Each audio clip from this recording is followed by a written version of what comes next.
রামায়ণ বা মহাভারতে সব ঘটনা সত্যি ছিল কি না সেটা তো আমি বলতে পারবো না, কিন্তু সেই সময় একটা জিনিস আমি দেখেছি আর তোমরাও দেখে থাকবে, সেটা হলো অভিশাপ।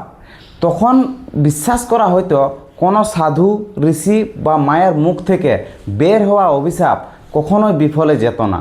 আর আজকের গল্প এমন এক অভিশাপের গল্প, যে অভিশাপে নাকি ধ্বংস করে দিয়েছিল পৃথিবীর সবচেয়ে ধনী, সবচেয়ে সুন্দর এবং সবচেয়ে উন্নত শহরকে।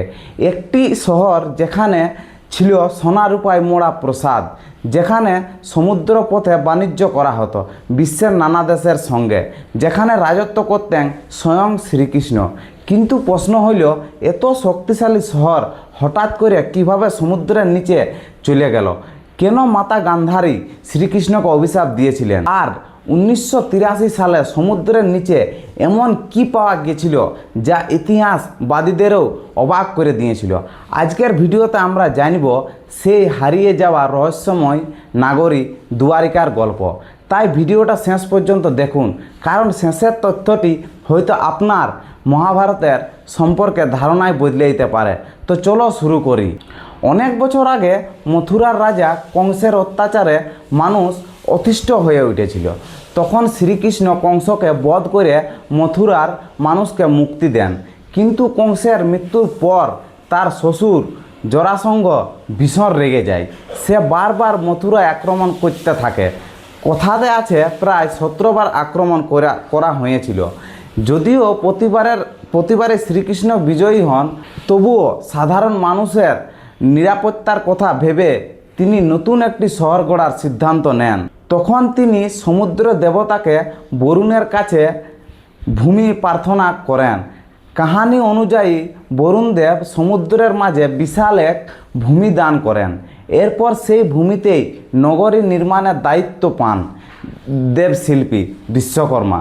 অল্প সময়ের মধ্যেই তৈরি হয় এক বিস্ময়কর শহর দুয়ারিকা। চারিদিকে বিশাল বিশাল প্রবেশদ্বার থাকায় এর নাম হয় দুয়ারিকা, অর্থাৎ দরজার নাগরী। দুয়ারিকা ছিল সময়ের এক উন্নত শহর, মানে সেই সময়ের এক উন্নত শহর। সেখানে ছিল সুপরিকল্পিত রাস্তা, সমুদ্র বন্দর, জাহাজের জন্য বিশেষ জেটি, পানীয় জলের ব্যবস্থা, সুন্দর বাগান, বড় বড় বাজার, এমনকি শহরের রাস্তা সরাসরি বন্দরের সঙ্গে যুক্ত ছিল। অনেক বর্ণনায় বলা হয়েছে সেখানে শত শত রাজপ্রাসাদ ছিল।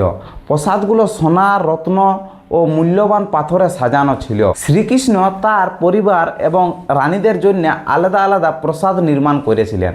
সব মিলিয়ে দুয়ারিকা তখন পৃথিবীর অন্যতম সমৃদ্ধ নগরী বলা হতো। কিন্তু ইতিহাস বলে, যখন উত্থান হয় তখন পতনও একদিন আসে। মহাভারতের যুদ্ধ শেষ হইল, কৌরবদের প্রায় পুরো বংশ ধ্বংস হয়ে গেল। নিজের 100 পুত্রর মৃত্যু দেখে মাতা গান্ধারী শোকে ভেঙে পড়েন। তিনি মনে করতেন শ্রীকৃষ্ণ চাইলে এই যুদ্ধ বন্ধ করতে পারতেন, কিন্তু তিনি করেননি। এই কারণে ক্রোধে আসে শোকে তিনি শ্রীকৃষ্ণকে অভিশাপ দেন। গান্ধারী বলেছিলেন, যেভাবে আমার বংশ ধ্বংস হয়েছে ঠিক সেভাবেই তোমার যদুবংশ একদিন নিজেরাই নিজেদের ধ্বংস করবে। এই অভিশাপের পরিবর্তিতে যদুবংশের পতনের সূচনা বলে মনে করা হয়। এর কিছুদিন পরেই আরেকটি ঘটনা ঘটে। একদিন শ্রীকৃষ্ণের পুত্র শম্ভ ও তার বন্ধুরা কয়েকজন মহান ঋষির সঙ্গে মজা করার পরিকল্পনা করে। শম্ভ গর্ভবতী নারীর ছদ্মবেশে ঋষিদের সামনে গিয়ে জানতে চায়, আমার পেটে ছেলে হবে না মেয়ে হবে। ঋষিরা বুঝতে পারে যে তাদের নিয়ে উপহাস করা হচ্ছে। তারা রেগে গিয়ে অভিশাপ দেন, তুমি এমন একটি লোহার মুঘল জন্ম দেবে যা পুরো যদুবংশকে ধ্বংসের কারণ হতে হবে। প্রথমে কেউ এই অভিশাপকে গুরুত্ব দেয়নি, কিন্তু কিছুদিন পর সত্যি একটি লোহার মুঘল পাওয়া যায়। রাজা উগ্রসেন সেটিকে গুঁড়ো করে সমুদ্রে ফেলে দেওয়ার নির্দেশ দেন। সবাই ভেবেছিল বিপদ কেটে গেছে, কিন্তু ভাগ্য যেন অন্য কিছু লিখে রেখেছিল। সমুদ্রে ফেলে দেওয়া সেই লোহার গুঁড়ো পরে তীরে এসে জমা হয়। সেখান থেকেই জন্ম নেয় এক ধরনের শক্ত ঘাস, বছর কয়েক পরে যদু বংশের মানুষদের মধ্যে ভয়ঙ্কর বিবাদ শুরু হয়। এক সময় সেই ঘাসেই লোহার মতো শক্ত হয়ে ওঠে এবং তারা একে অপরকে আঘাত করতে শুরু করে। মুহূর্তের মধ্যেই শুরু হয় ভয়াবহ ধ্বংসসংঘ।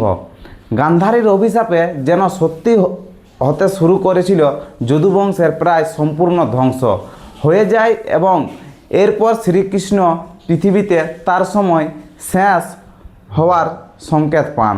একদিন জরা নামে এক শিকারী ভুলবশত তার পায়ে তীর নিক্ষেপ করে। এর কিছুদিন পর শ্রীকৃষ্ণ দেহত্যাগ করেন আর তখনই ঘটে সেই ঘটনা যা যুগ যুগ ধরে মানুষের কৌতূহল বিষয় হয়ে আছে। কথাতে আছে শ্রীকৃষ্ণ পৃথিবী ছেড়ে যাওয়ার পর সমুদ্র ধারে ধীরে ধীরে দুয়ারিকা নাগরিকে নিজের মধ্যে গ্রাস করতে শুরু করে। এক সময় পুরো শহর সমুদ্রের নিচে হারিয়ে যায়। হাজার হাজার বছর পরে 1983 সালে গুজরাটের উপকূলের কাছে সমুদ্রের নিচে অনুসন্ধান চালান প্রত্নতাত্ত্বিক ডক্টর S.R. রাও এবং তার দল।